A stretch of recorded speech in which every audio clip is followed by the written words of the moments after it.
President of the Council for the month of February. I'm sure I speak for all members of the Council in expressing deep appreciation to the entire United Kingdom team for the great diplomatic skill with which they conducted the Council's business last month. The provisional agenda for this meeting is maintenance of international peace and security, children, technology, and education in conflict. The agenda is adopted.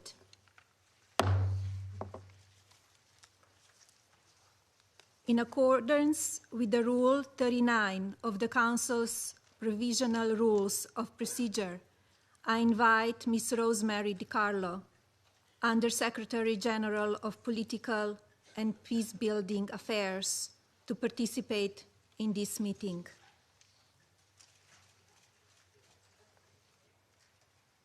It is so decided. The Security Council will now begin its consideration of item 2 of the agenda. I now give the floor to Ms. Rosemary DiCarlo. Thank you, Madam President.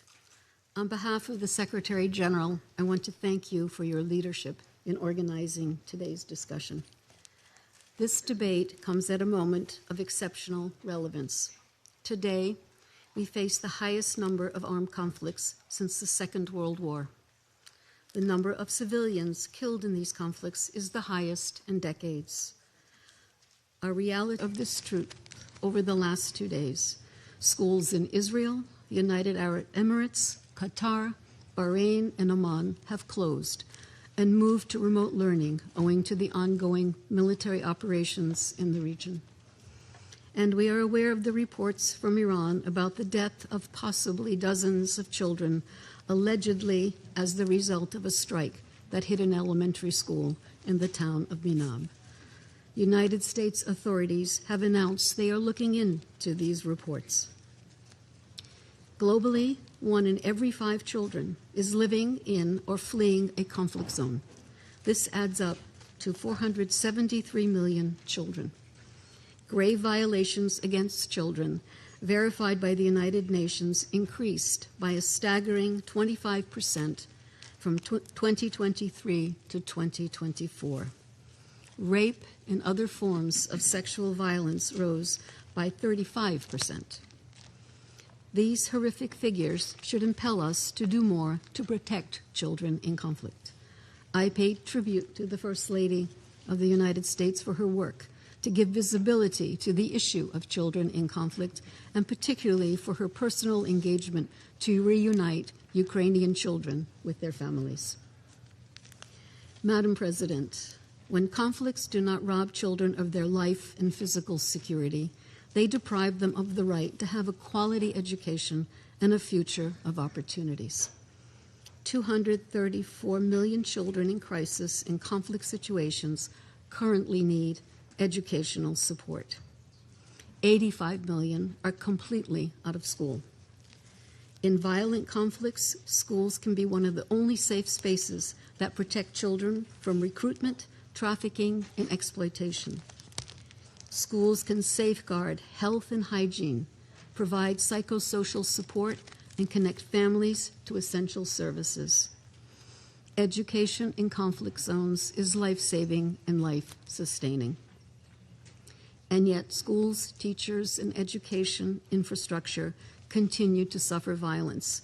In 2024 alone, the United Nations verified a total of 2,374 attacks on schools and hospitals.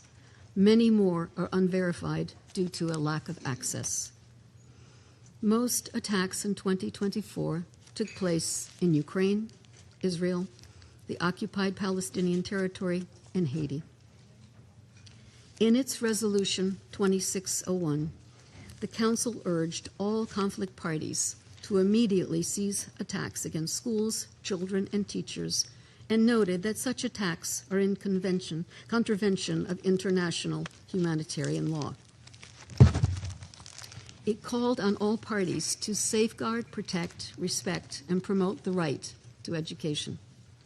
The international legal framework is clear. We must act. Madam President, the challenges of providing quality education in conflict situations are tremendous. Infrastructure, from electricity to classrooms to digital connectivity, is often crumbling or at risk. Educators are few and far between. We face a shortage of 44 million teachers in conflict settings. Digital learning can offer access to education when schools are closed or inaccessible, or when students are fleeing violence. And the UN has made a concerted investment in these approaches. Private-public partnerships, when grounded in strong ethical frameworks, can help us deliver and expand access to innovative education technologies. For example, UNICEF's Learning Passport, developed in partnership with Microsoft, offers 10 million children in 47 countries a mobile learning platform where they can have continuous access to quality education. The Instant Network Schools program, a joint project of the Vodafone Foundation and UNHCR, allows refugees and teachers to access digital educational content and the internet, improving the quality of education in some of the most marginalized communities in the Democratic Republic of the Congo and South Sudan. Technology allows education to reach the most vulnerable and those excluded from the formal educational system. In Afghanistan, to respond to the exclusion of 2.2 million girls from education, UNESCO is mobilizing digital technologies to bring learning directly into the homes and communities, reaching close to 9,000 school communities in the country. To ensure that opportunities provided by technology are realized, we must mitigate its risks. Children in conflict face heightened online threats, exploitation, trafficking, radicalization, digital recruitment into armed groups, and cyberbullying. Digital education must therefore actively promote child protection with risk assessments at every stage, from conception to deployment. We must strengthen legal and policy frameworks to protect the rights of the child in the digital space, in line with international human rights law. Technology companies have a particular role to play in providing safeguards to their users, especially children and young people. Unfortunately, funding for education in emergencies has dropped by 24%, even though needs are increasing. We call on member states to do more to meet funding gaps in education. Madam President, the most effective way to protect children from conflict is to prevent and end wars. Building peace is at the heart of what the United Nations does. We must all work together toward this goal. Thank you, Madam President. Thank you. I thank Ms. DiCarlo for her briefing. I shall now make a statement in my capacity as First Lady of the United States. First, my heartfelt condolences to the families who have lost their heroes, who sacrificed their lives for freedom. Their bravery and dedication will always be remembered. I extend my earnest wishes for a swift and smooth recovery to all those who have been injured. You are in my thoughts and prayers during these challenging times. The U.S. stands with all of the children throughout the world. I hope soon peace will be yours. Ambassador Waltz, I'm grateful for the distinguished honor to preside over the United Nations Security Council as the United States assumes its presidency. Undersecretary General DiCarlo, thank you for welcoming me here today. Your generosity reflects the dignity with which you hold your post. Thank you for for your warm welcome, United Kingdom, France, Russian Federation, China, Greece, the Democratic Republic of Congo, Denmark, Panama, Liberia, Somalia, Colombia, Pakistan, Bahrain, and Latvia. Collectively, your mission to maintain security while upholding the responsibility of preventing conflict during times of both war and peace is significant, must be applied evenly, and should never be carried out lightly. Peace does not need to be fragile. Enduring peace will be achieved when knowledge and understanding are fully valued within all societies. The value placed on education by nations' leaders shape the core of their country's belief system. A nation that makes learning sacred protects its books, its language, its science, and its mathematics. It protects its future.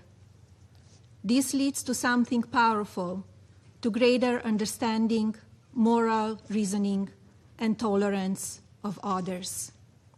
Peace. Children raised in a culture rooted in intelligence develop confidence, innovate, build, compete, and maintain a deep value system. Their knowledge fosters empathy for others, transcending geography, religion, race, gender, and even local norms. They become caring people.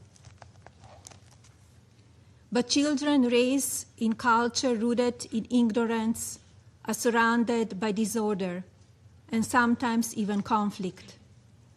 These societies are filled with rigid thinkers who embrace prejudice and shun human dignity.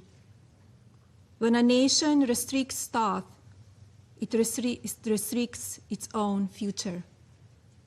Education is widely recognized as a fundamental human right, and yet today, so many children and young adults are banned from attending secondary schools and universities. The cost is not abstract.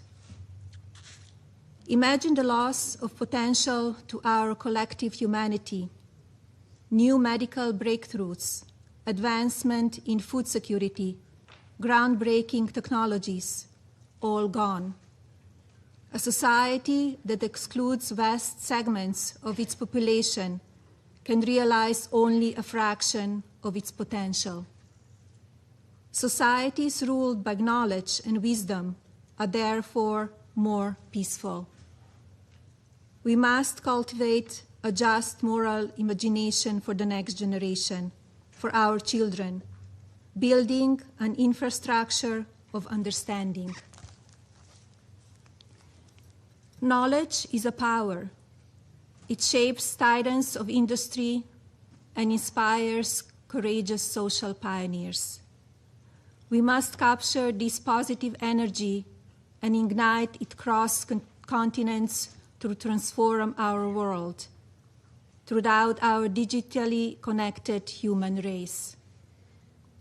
Intellect blossoms humanity's fundamental needs: shelter, food security, clean water, and healthcare. And predictably, almost all communities will have access to knowledge within our lifetimes. The global community must facilitate complete access to technology so that every individual can reach their full potential through education. We must strive to achieve connectivity in the most remote locations and the furthest distances from our cities. This objective is entirely feasible and is already on the way. Today, roughly 6 billion individuals, about 70% of people on planet Earth, have a mobile device and use the internet. If our nations band together, we can close the technological divide, empowering all to reach their full potential. From a solitary farmer on a remote Greek island to a quiet genius in Somalia or a dreamer in uptown Manhattan, anyone can read the vast treasury of human knowledge created over centuries, which is now codified and accessible through artificial intelligence. As a single digital nation state inevitable, perhaps this idea isn't so far-fetched, since digital currency and payment system via blockchain plus AI's massive factual database is already revolutionizing media and financial markets. We are in the age of imagination, a period where technology can be free and unrestricted by land borders. Indeed, now is the time for our generation to elevate our children above ideology through access to wisdom. AI is democratizing knowledge, which was once confined to university libraries. AI is creating a new reality for our children by distributing the traditional academic path to information. Today, almost anyone, anywhere can access a vast universe of data in the palm of their hand. Let's connect everyone to knowledge through AI, including those in the most remote geographic regions of our world. Look at what this truly means. In a matter of seconds, without travel, one can quickly learn about another's beliefs, religions, customs, and histories. We are open, and it is empowering.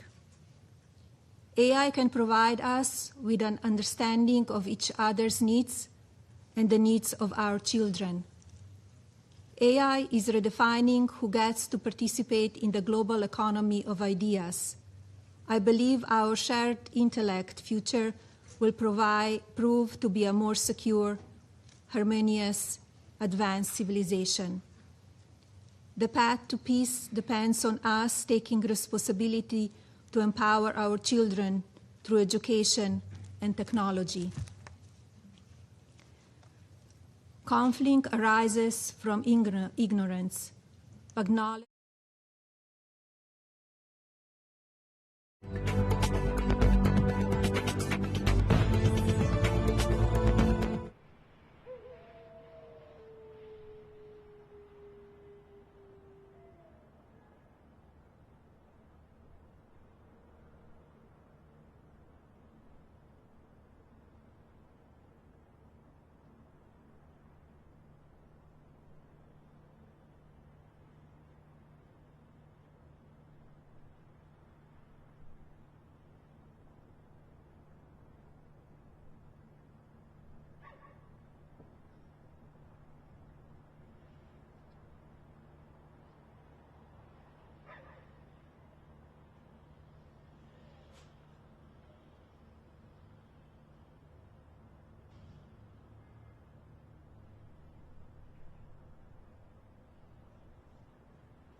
protection, and above all, a hope for a better tomorrow.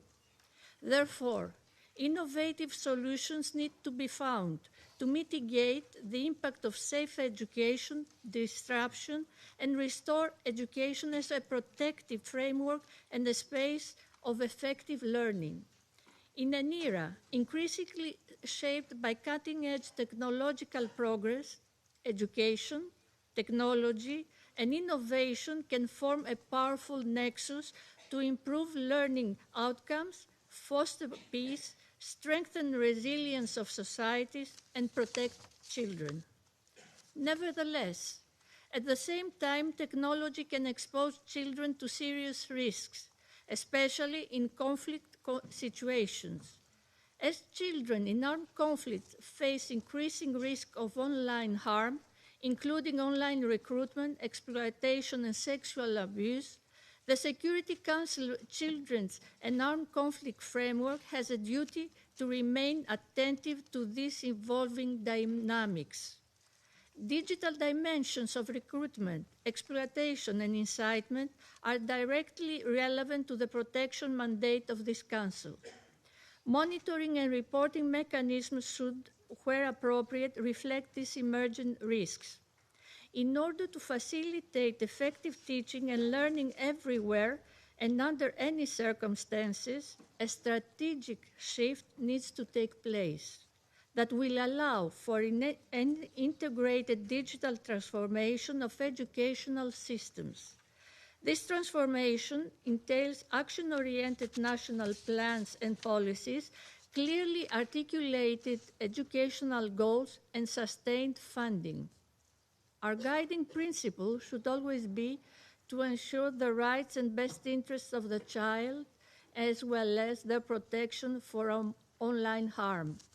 Madam President, colleagues, the risks entailed by the use of digital technology are universal, even in time of peace. As stated recently in Geneva by the Greek Foreign Minister Yorgos Gerapetritis, the need to safeguard children's role and action in the future, in view of technology's advancements through the vital contribution of education, is of paramount importance. The digital environment as a public space must be safe, teaching children not just how to use technology, but crucially, how to protect themselves from it. In this endeavor, the potential of the private sector can also be utilized in collaboration with governments, civil society, and local communities, while adhering to relevant codes of conduct and human rights obligations.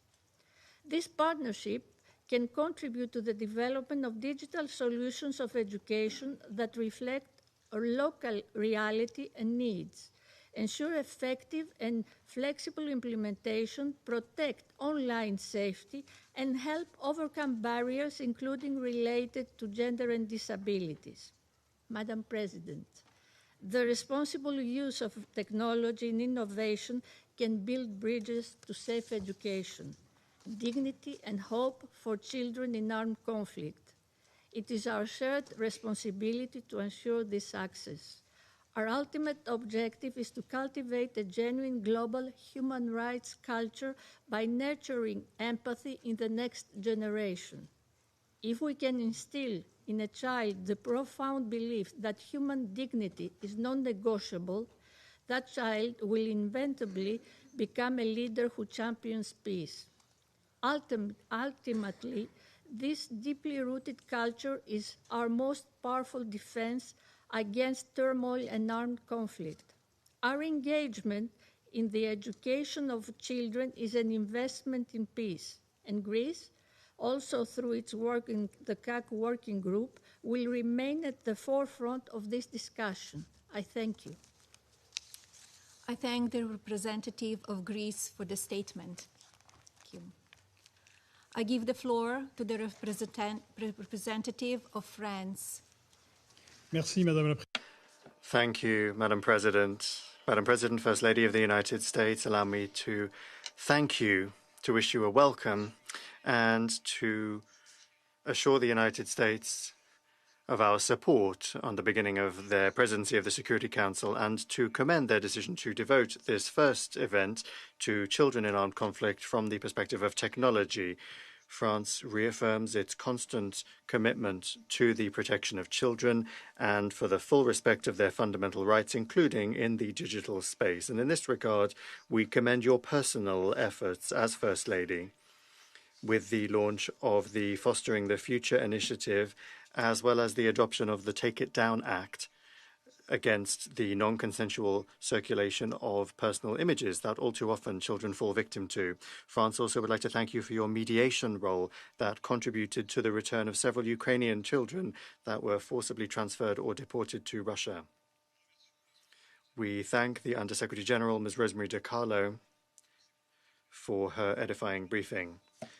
Madam President, the subject that brings us here today is at the heart of the work of the Security Council, and it requires greater coordination around the three pillars of our organization. First of all, this Council must act to prevent and put an end to the use of new technologies against international peace and security. The malicious use of digital technologies is on the rise. It is increasing violence in armed conflict, and children are the primary victims of that.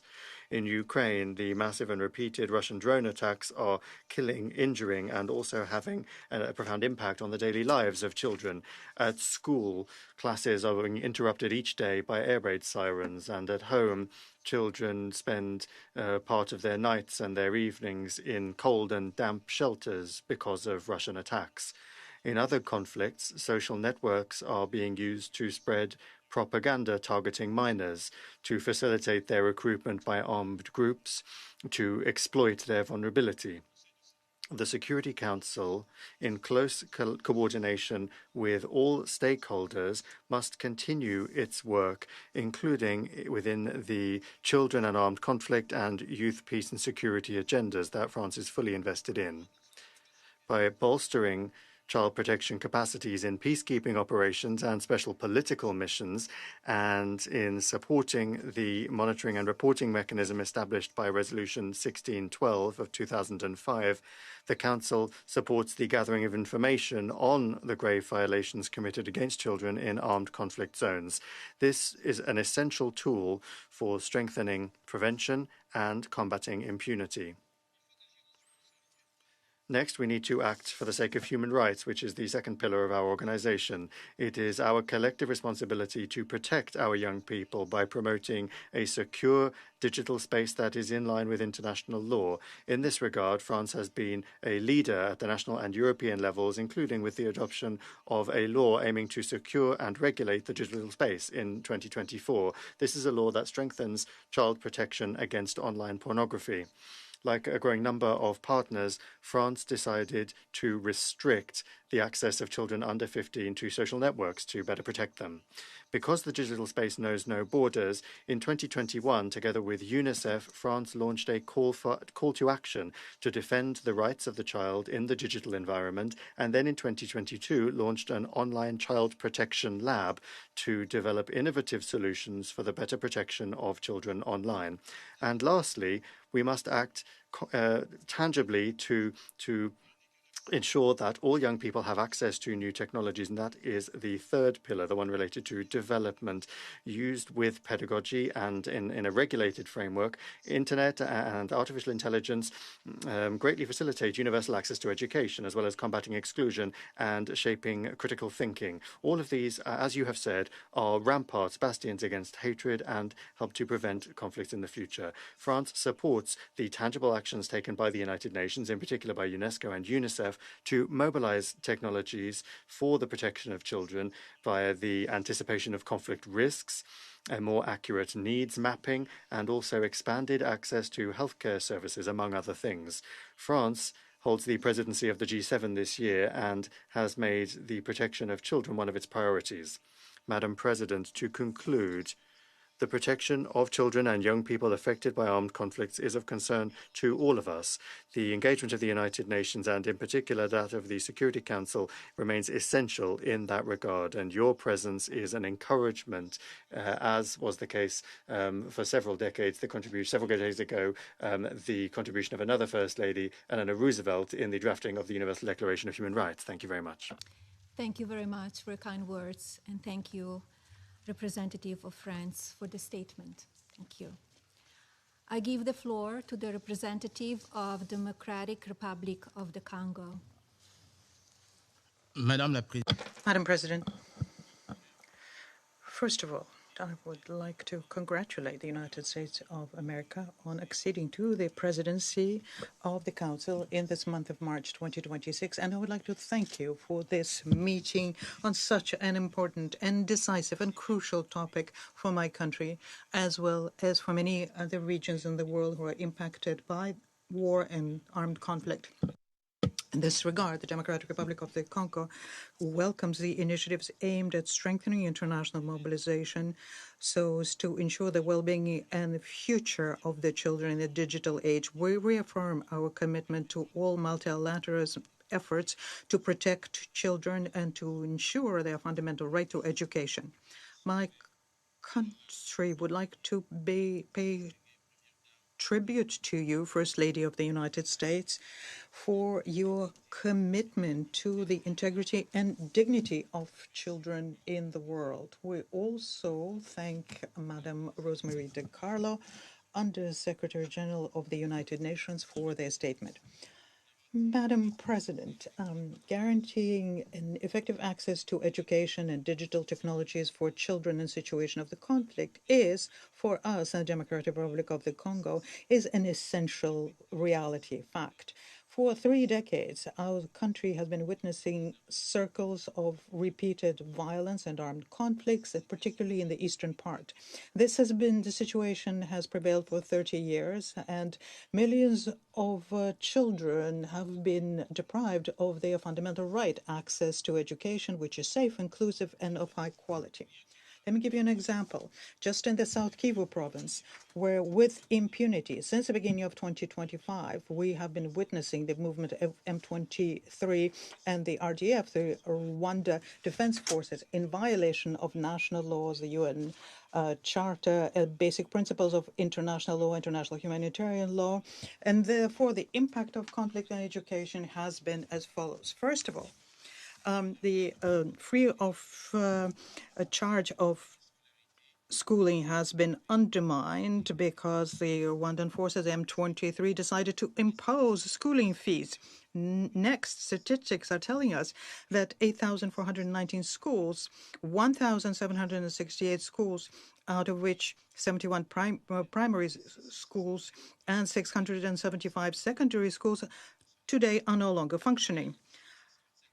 Out of them, 167 schools with 72,000 school children, out of them 36,000 children, are at this point occupied by armed groups. Madam President, generally speaking, the Democratic Republic of the Congo has erected education into a central pillar of its policy of resilience and development.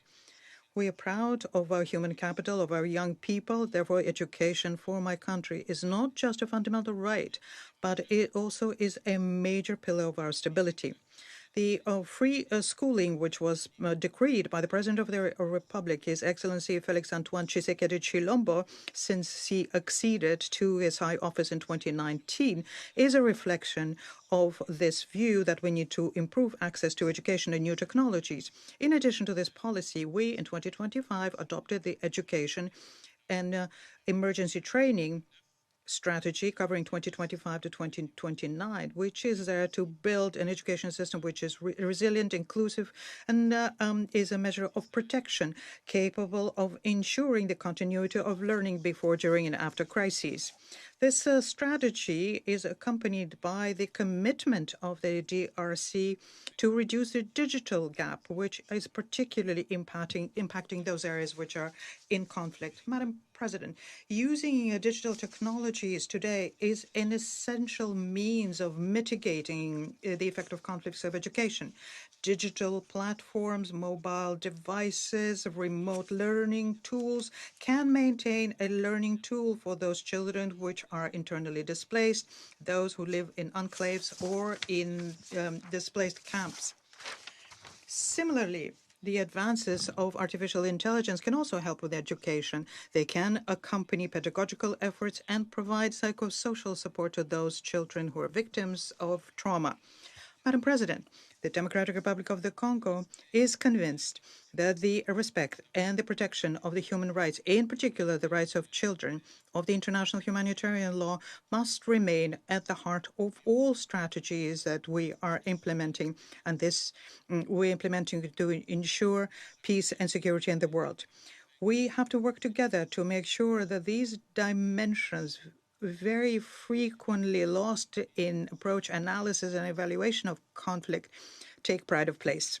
And that is why the Democratic Republic of the Congo calls for a strengthened international support for the development of digital infrastructures in fragile and post-conflict areas, for responsible partnership with the private sector, partnership based on transparency and accountability.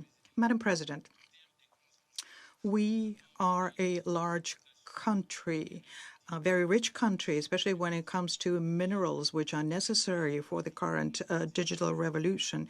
We think that technology should never be a factor of exclusion for our children. To the contrary, it needs to become an instrument for resilience, reparations, and equality of opportunities. To conclude, the Democratic Republic of the Congo would like to affirm its determination to work together with its partners, including through the platform Building Future Together, which is put forth by the distinguished First Lady, Melania Trump, to protect children, to reform our education system, to progressively integrate into it numerical tools despite the security challenges, and to ensure that no child, even in a situation of conflict, be discriminated against, but rather that they should continue benefiting from their right to education, development, and the implementation of their legitimate dream to have a better future in the digital era. I thank you. I thank the representative of the Democratic Republic of the Congo for the statement. I give the floor to the representative of Denmark. Thank you, Madam President. Denmark thanks the United States for highlighting this critical topic of the first day of the presidency. And we commend the First Lady of the United States for her presence here today and for showing leadership on this issue. Let me also thank Undersecretary General DiCarlo for her sobering briefing. Madam President, as we've heard, more than 85 million children are out of school in crisis settings. From Sudan to the Sahel, from Afghanistan to Gaza, too often, too many school-aged children are prevented from learning. As members of this Council, we have a common responsibility to protect education in conflict. I commend the efforts by the United Nations in this regard, notably UNICEF, UNESCO, and the Office of the Special Representative of the Secretary General for Children and Armed Conflict. For example, in Ukraine, the UNHCR supports access to education from online learning for refugees to offline learning at underground schools near the front line. In Lebanon, UNICEF assists access to digital learning for Syrian refugees. And, as we've heard from the USG, in Afghanistan, UNESCO supports broadcasting of educational programs to reach learners in their homes. These are examples of innovative initiatives that make a difference for children and young people affected by conflict. But we can do even more to leverage the potential of technology for education. Madam President, I'll raise 3 points today. First, we must make even greater use of innovation and technology to support safe and protective access to education in conflict-affected situations. When conflict erupts and it becomes unsafe to go to school, digital tools can enable students to continue their education and connect with their peers. But it requires access to digital devices and often also access to the internet. Children in the poorest places in the world, which count many conflict-affected contexts, are more likely to be excluded from access to the internet. In short, eliminating the digital divide will help broadening access to education, to leave no child behind.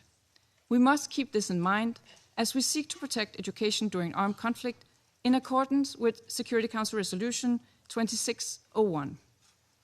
Second, Madam President, the digital space does not come risk-free. We know that it brings risks for children's safety. In context of conflict and instability, these risks can take many forms. Online platforms can be used to spread disinformation and manipulated content could fuel polarization, instability, or lead to radicalization. Young peace builders could be targeted. Young human rights defenders may face reprisals or threats, both on and offline. Young women and girls may be targeted by technology-facilitated gender-based violence. Member states, along with tech companies, must prioritize protection in the digital space. While tech companies have great power in shaping children's digital experiences, they also have a great responsibility to protect children's rights.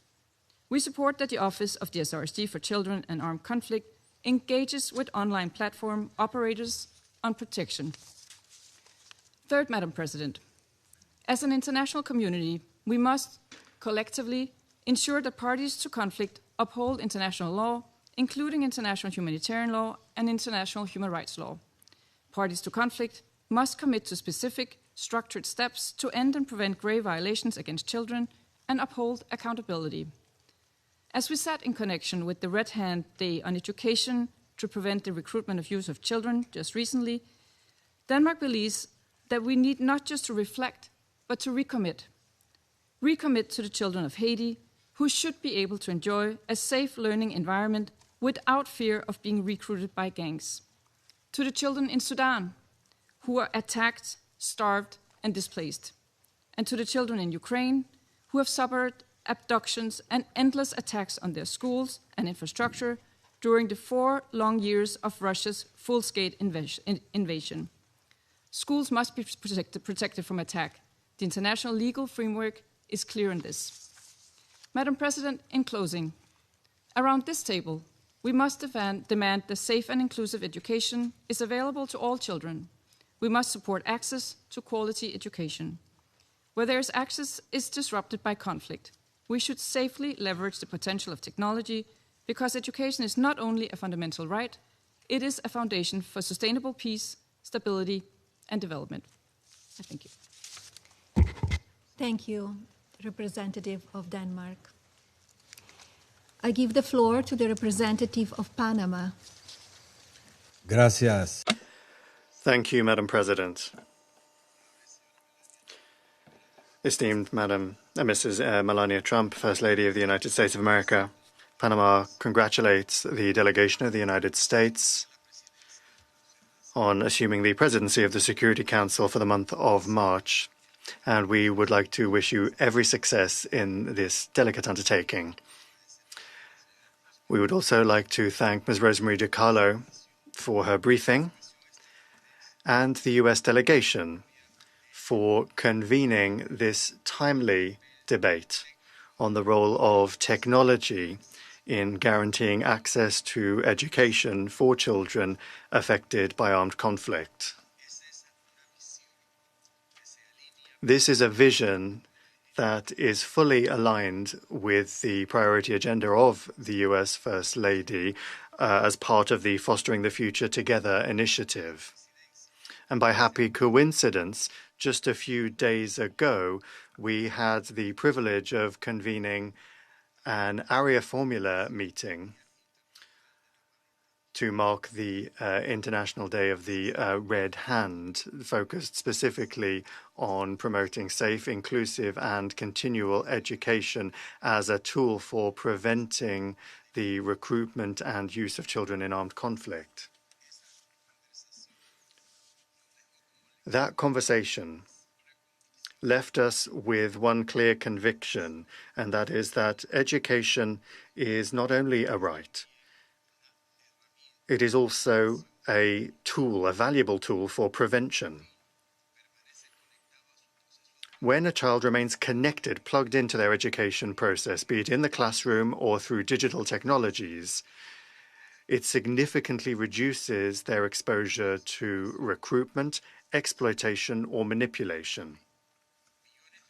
Today, millions of children continue to see their education interrupted due to attacks on schools, forced displacement, and the militarization of the civilian environment. In this context, technology has gone from being a complementary, a supplementary tool to become a lifesaver.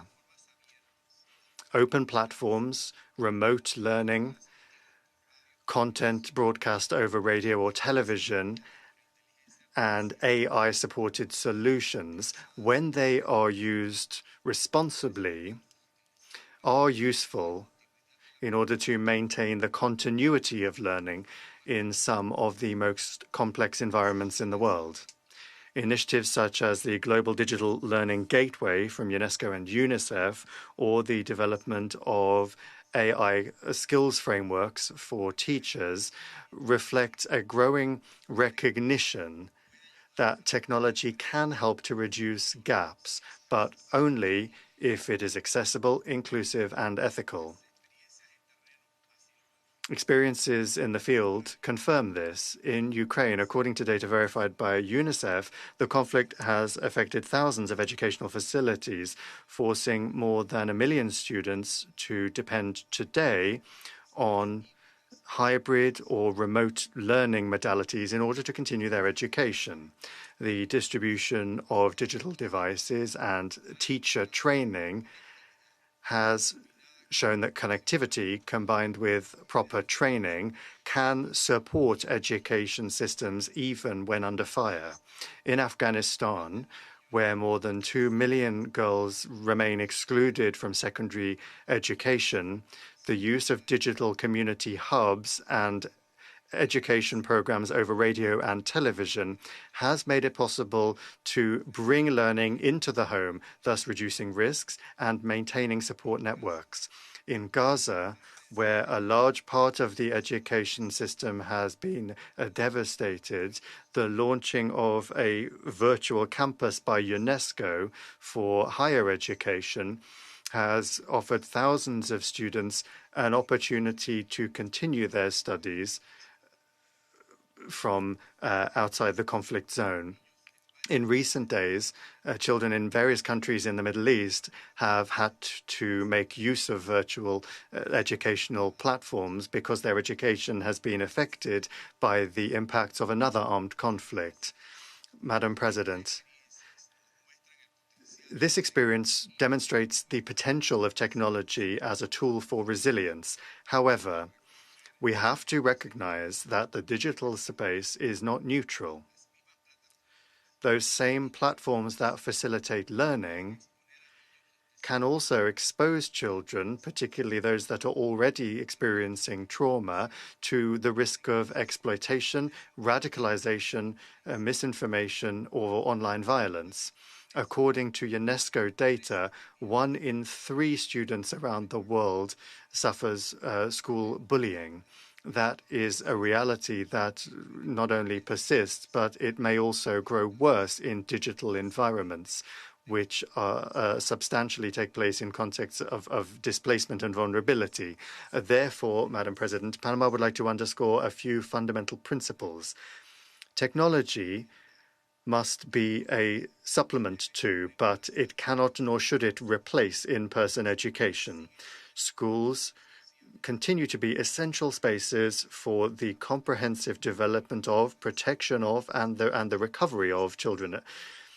Public-private partnerships are necessary, but they have to be rooted in solid ethical frameworks that respect the rights of the child in the digital environment. Moreover, we must make sure that this does not expand the digital divide. Without equitable access, technology could deepen inequalities that already exist. Madam President, our country considers that artificial intelligence can support teachers, but never replace them. Digital literacy, training for teachers, and the meaningful participation of young people themselves all need to be part and parcel of our response. Guaranteeing the continuity of education in conflict situations is not just a development issue, because depriving a generation of education, at the end of the day, means sowing the seeds of future crises. And in that regard, we reaffirm that safe, secure, inclusive, and equitable access to education, including its digital dimension, is an inalienable part of the protection of children in armed conflicts. Thank you very much. I thank the representative of Panama for the statement. I give the floor to the representative of Liberia.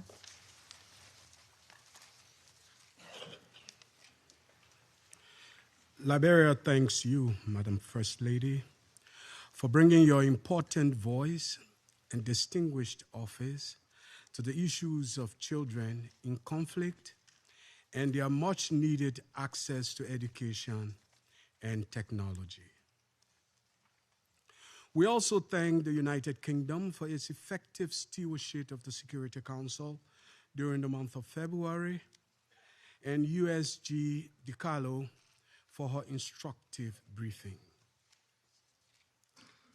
We warmly welcome the United States as it assumes the presidency for March, and thank the United States delegation for convening this timely meeting.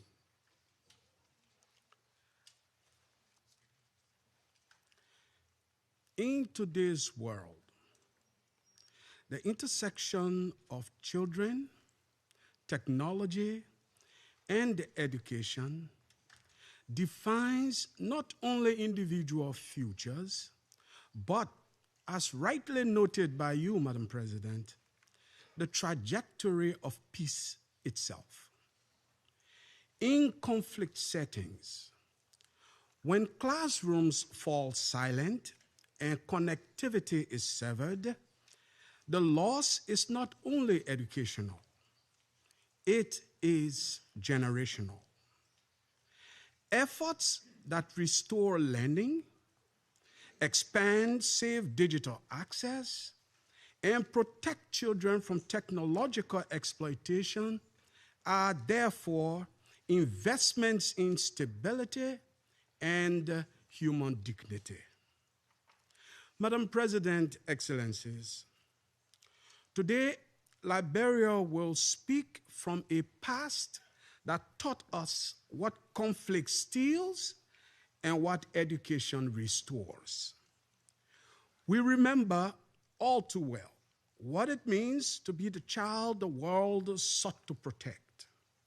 The classroom without a roof.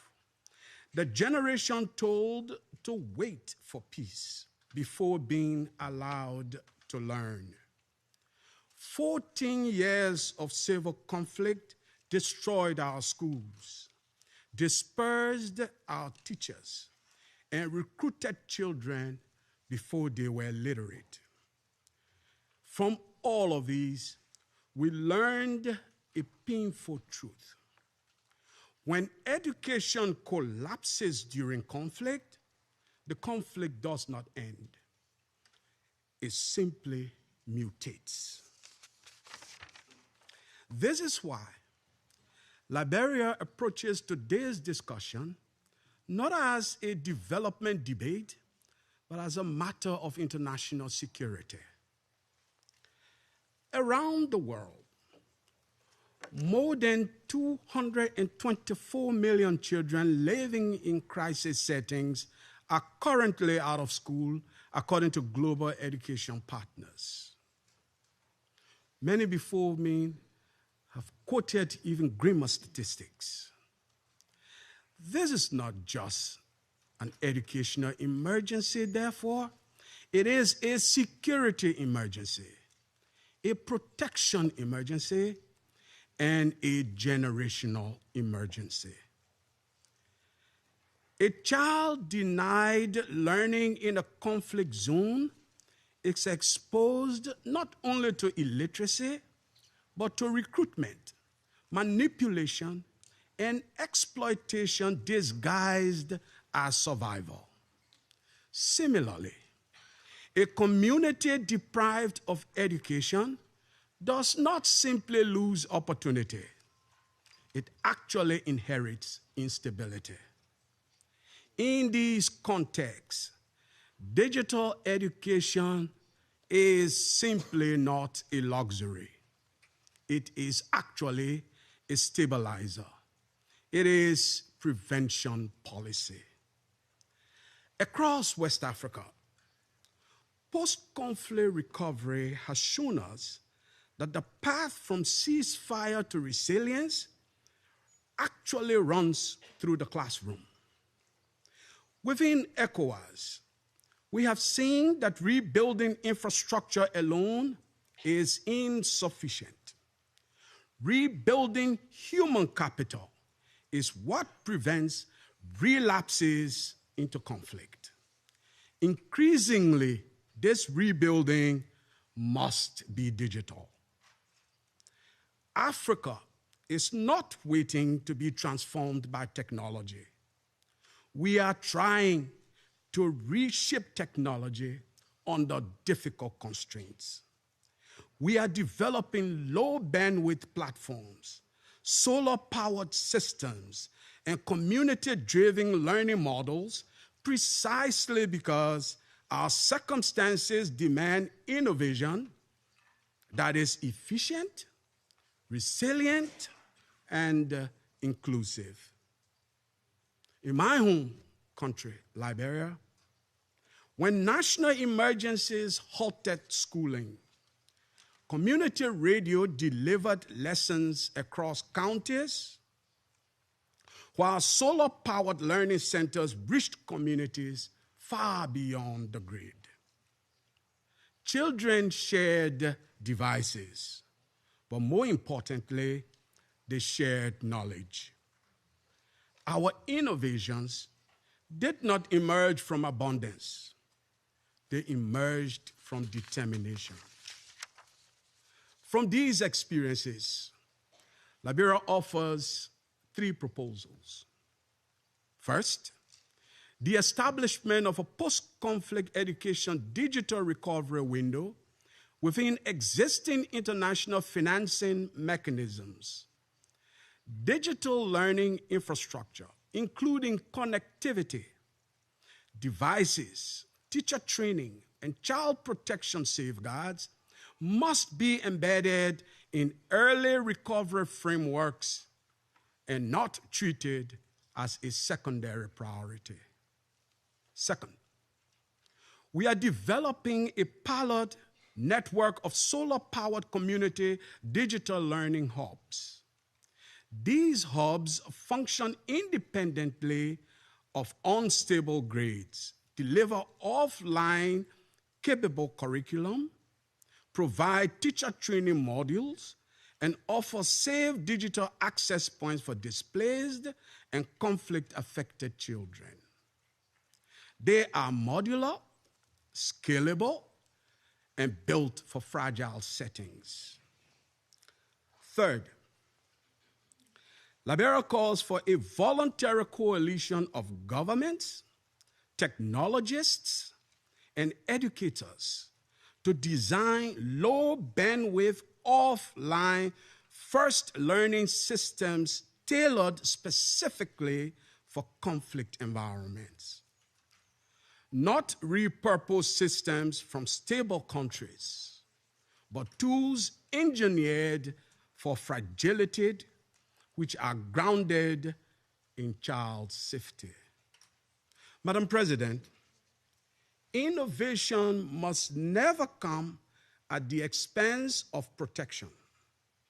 We therefore support the development of standardized safeguards for all artificial intelligence tools used in humanitarian and emergency settings.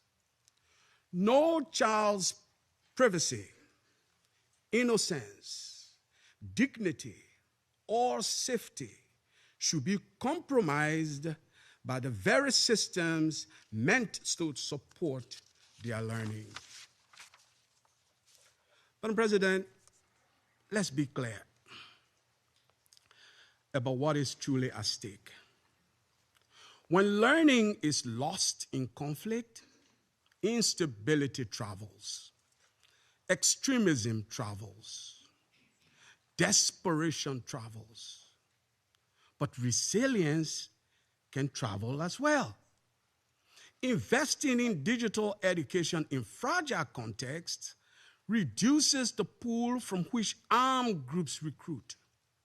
It strengthens girls' autonomy and narrows the space in which harmful ideologies take root. It builds communities that choose ballots over bullets. This, therefore, is not charity. Such an investment is strategic security policy. Liberia stands as evidence that recovery is possible when the world invests early and wisely. Our journey from hosting peacekeepers to contributing to peacekeeping was shaped by education and anchored in opportunity. If we fail children in conflict today, we will debate the crisis of the society to be inherited tomorrow. But if we connect our children, if we power their classrooms with sunlight, if we equip them with safe digital tools, if we treat connectivity as protective infrastructure, we can change the trajectories of conflict and the trajectory of their lives. We can change recruitment patterns. We can change vulnerabilities. Certainly, we can change the inheritance that many of our children have of growing up in violence. Let us therefore commit to funding digital recovery as an integral component of peace building. Let us design technology even for the hardest to reach places, and not only for the most profitable markets. And let us ensure that the child in a village, once scarred by war, inherits not only peace, but a future. I thank you for your kind attention. I thank the representative of Liberia for the statement. I give the floor to the representative of United Kingdom. Thank you, Madam President. Let me begin by welcoming you, First Lady, to the Security Council and thanking you for your leadership on this important issue. I also congratulate the United States on assuming the presidency of the Council for the month of March. You have our full support. And I thank Undersecretary General DiCarlo for briefing us today. I will make 3 points. First, protecting children's right to safe, inclusive, quality education is critical. And yet, around the world, education systems are collapsing in conditions of conflict. In Gaza, 97% of schools have been damaged or destroyed, and over 650,000 children have been out of school for over 2 years. In Sudan, 1 in 3 schools has been damaged or destroyed, and 8 million children are out of school. In Ukraine, 4.6 million children face barriers to learning as a result of Russia's illegal and unprovoked full-scale invasion. The current conflict in the Middle East poses further risks. Children and civilian infrastructure, including schools, need to be protected. Parties to conflict must adhere to their obligations under international humanitarian law. The United Kingdom supports the implementation of the Safe Schools Declaration and urges other member states to commit to it. We are also proud to support global efforts to safeguard children's education in crises, including through our support for UNICEF and the Global Partnership for Education. Second, emerging technologies can play a transformative role in sustaining learning for children impacted by conflict and displacement. While not a substitute for in-person schooling, digital tools, remote learning platforms, and AI-supported systems can help children keep learning when classrooms are destroyed or inaccessible, and to access psychosocial support. But we also need to manage the risks of technology for children in conflict. For example, In Colombia, armed groups are increasingly using online platforms to recruit children. The United Kingdom is committed to ensuring accountability for grave violations against children in conflict, including through our support for the UN monitoring and reporting mechanism. Technology companies and governments also have a key role to play in strengthening safeguards against such risks. Third, Madam President, conflict disproportionately impacts girls' education. Girls are more likely to be out of school than boys in conflict settings. And as a result, they face heightened risks, including risks of exploitation, child marriage, trafficking, and sexual and gender-based violence. The United Kingdom is proud to support girls' education in crises, including over 7 million supported through the Education Cannot Wait Fund. And we call on the private sector, working with governments and civil society, to ensure technology meets the particular needs of girls whose education is impacted by conflict. I thank you. Thank you, Representative of the United Kingdom, for your statement. I would like to give the floor to Representative of China. Thank you, Madam President. I welcome your presence, First Lady Melania Trump, as well as your presiding over today's meeting. I thank Under-Secretary General DiCarlo for her briefing. Children are the most vulnerable group in armed conflict and require the most protection. Incessant conflicts around the world today have led to rising cases of violation against children in recent years, which China finds deeply disturbing. The denial of children's right to education due to conflict not only affects the healthy development of children themselves, but also erodes the foundation of national stability and undermines development. The international community must give priority attention to this issue, build consensus, and work together to improve access to education for children in conflict zones. I would like to make 4 points. First, strengthening child protection is the top priority. China strongly condemns all attacks that target children and urges all parties to conflicts to fulfill their obligations under international humanitarian law, protect children from the scourge of war, and uphold the most basic principles of human conscience. Attacks on schools are one of the 6 grave violations against children identified by the United Nations and should be strongly condemned and resolutely opposed. The international community should respond to incidents of harming children and damaging schools with robust investigations and accountability efforts and work together to prevent more atrocities. Second, ending conflicts completely is the fundamental solution. China calls on all parties to the conflict to prioritize the interests and well-being of the wider population and hostilities and violence as soon as possible, and resolve the differences through dialogue and consultation. The Security Council should stay committed to political settlement of hostile issues and bolster conflict mediation. The Gaza conflict has cast a dark shadow over an entire generation of Palestinian children. Israel must fully comply with the ceasefire agreement, completely lift restrictions to humanitarian access, and end the suffering of children in Gaza. Haitian gangs are forcibly recruiting large numbers of children, turning them into expendable tools of conflict. The international community should support Haiti in addressing both the symptoms and the root causes of the multiple crises confronting the country.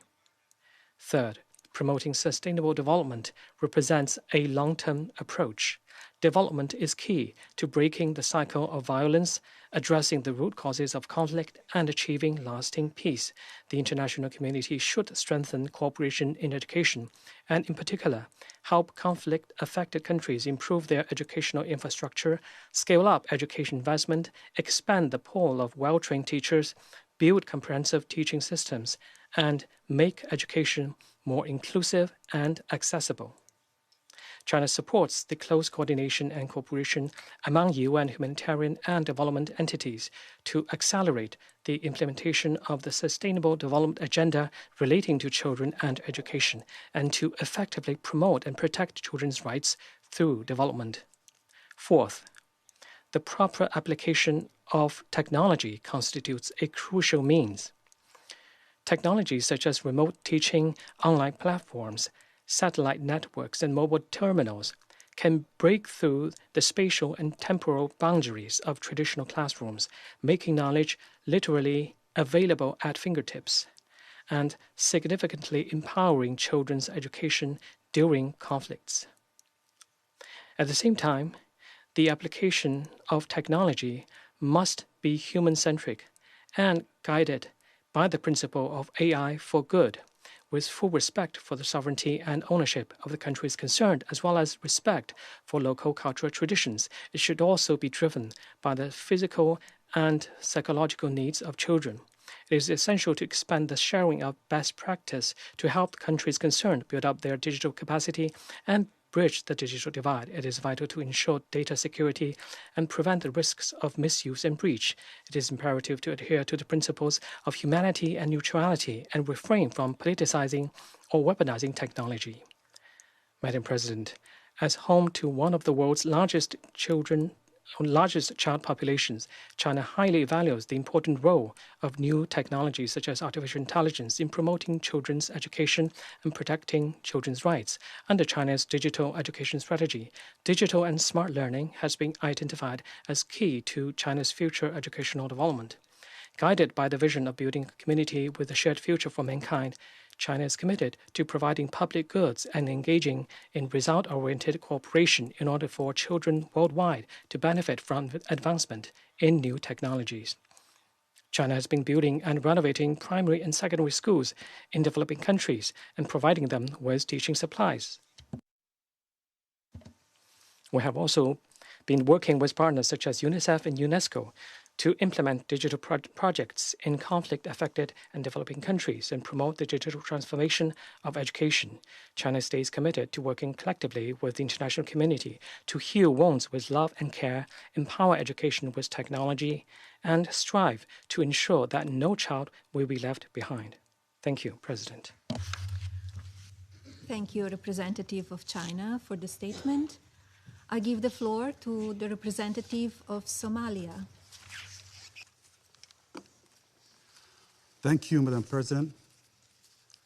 Let me begin by thanking the United States for convening this meeting and welcome you, Madam First Lady, and commend your leadership in presiding over today's timely and important discussion.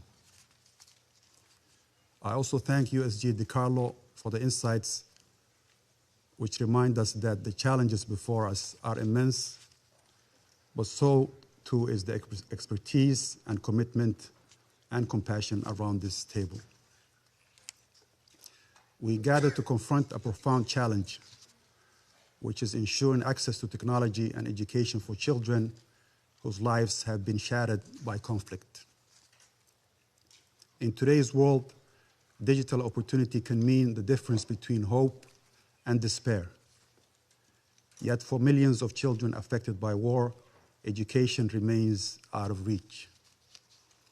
When schools are closed or destroyed, children lose not only their chance to learn, but also the protections and connections that help them recover and thrive. In these moments, children become even more vulnerable to exploitation, trafficking, and instability. Nowhere is this more urgent than for the children of Gaza. Their resilience in the face of unimaginable loss and daily hardship inspires us all. We cannot allow them or any child living through conflict to be left behind. As we look ahead, I would like to propose the following. First, we must recognize technology as a lifeline for children in crisis. Even when disaster shuts down traditional classrooms, digital tools can keep education alive. Advances in artificial intelligence and robotics are transforming how children learn, equipping them for a fast-changing world. Yet with this promise comes responsibility. The very tools that open doors must not expose children to new dangers. We must build safeguards, educate families and teachers, and remain vigilant against those who would use technology to harm. Second, we must make the protection of schools and learning spaces an absolute priority as reaffirmed by United Nations Security Council Resolution 2601. Schools must be safe havens and never be targeted. Attacks on educational facilities rob children of their right to learn and strip communities of hope and stability. We must reaffirm our commitment to upholding international law and ensuring that schools, teachers, and students are protected at all times, especially in conflict zones like Gaza, where more than 97% of schools have been damaged or destroyed, and 91.8% of all education facilities will require either full reconstruction or major rehabilitation to become functional again. Third, we must close the digital divide with creative, context-appropriate solutions. For millions, barriers like lack of devices, electricity, or internet are real, and nowhere is this more urgent than for the developing world, in particular in our continent, Africa. By working with technology innovators, educators, and local communities, we can tailor solutions to reach even the hardest impacted children. As we strive to deliver education and opportunity amid crises, we must also address the root causes of conflict, such as inequality, marginalization, and underdevelopment. The best protection for children is to prevent conflict from erupting in the first place. Addressing the drivers of violence and instability through diplomacy, sustainable development, and respect for human rights remain our most powerful tool to safeguard children's futures. Law can uphold perpetrators to account, but itself it cannot prevent conflicts. True safety and protection of children is built on teaching the values of nurturing, care, and empathy in every society, while building communities committed to dignity, inclusion, and peace. In conclusion, Madam President, my delegation is committed to working together to make the digital era a source of hope and possibility for every child. With commitment to conflict prevention and responsible use of technology, even in the darkest circumstances, we can ensure no child is left behind. I thank you. Thank you, Representative of Somalia, for the statement. I give the floor to Representative of Colombia. Gracias. Thank you, Madam President. Allow me to begin with special greetings for the First Lady of the United States, Mrs. Melania Trump, and I would like to recognize her leadership in promoting initiatives targeting the well-being of children, which is a subject of shared interest. I would also like to thank Ms. Rosemary DiCarlo for her valuable briefing. Colombia recognizes the potential of digital transformation for new generations. In conflict situations where schools have been destroyed, are inaccessible, or aren't able to provide safe, secure conditions, technology can help guarantee access to education and the continuity of education, facilitating the provision of essential services such as psychosocial support, and also help to expand the availability of good quality information. especially in marginalized populations and populations that are facing multiple and intersecting forms of discrimination. However, access alone is not enough. A truly inclusive digital transformation has to close the gaps that exist between countries and also within countries.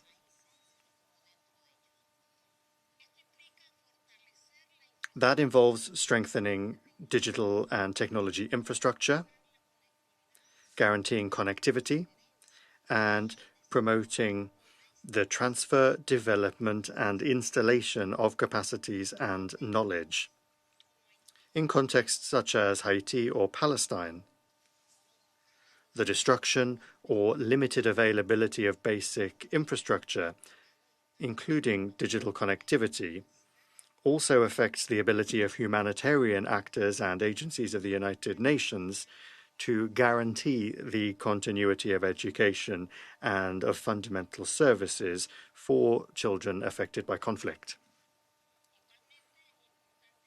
Equally, it is important to make progress with digital literacy that allows all people to critically and safely use technological tools and to transform them into learning opportunities. Otherwise, access to technological tools will lack real impact. This also involves addressing intersecting and structural factors that perpetuate inequality, factors such as poverty, social exclusion, and the persistent digital gender gap, which is made worse in conflict settings. In contexts such as Afghanistan, for example, restrictions on access and on the participation of women and girls in educational and digital spaces shows how gender gaps continue to limit opportunities and deepen vulnerabilities, especially when they are combined with social, economic, and cultural factors that exacerbate exclusion. These situations highlight the fact that access to technology is closely linked to the provision of essential services, development, and stability, which are fundamental elements for international peace and security. Madam President,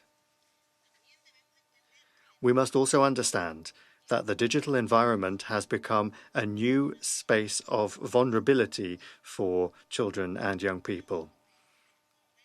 Armed groups and criminal networks are increasingly frequently using digital platforms to recruit, manipulate, and exploit minors. This is compounded by phenomena such as the dissemination of hate speech and disinformation, which could exacerbate violence and increase risks for children, with a particular impact on girls that are exposed to digital gender-based violence. This requires cooperation with the technology sector, as well as effective prevention and response mechanisms and a human rights-based approach. Moreover, the accelerated development of artificial intelligence provides new opportunities, but also poses risks that we cannot ignore. Artificial intelligence can facilitate